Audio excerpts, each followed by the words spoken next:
Hello everyone, welcome to Geeker Mag. In today's video, I'm going to show you how to use custom DNS in Edge browser like Google or Cloudflare. For that, click on the three dots icon on the upper right corner and select Settings. In the settings, switch to Privacy, Search and Services.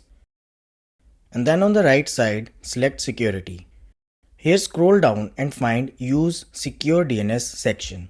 By default, it uses the OS default DNS server if available. To set the custom DNS, select Choose a service provider and click on this box. Now you will get few DNS options like Clean Browsing, Cloudflare, Google and OpenDNS. Select the one you want to go with. I will select Cloudflare and you can see Cloudflare DNS query URL is added.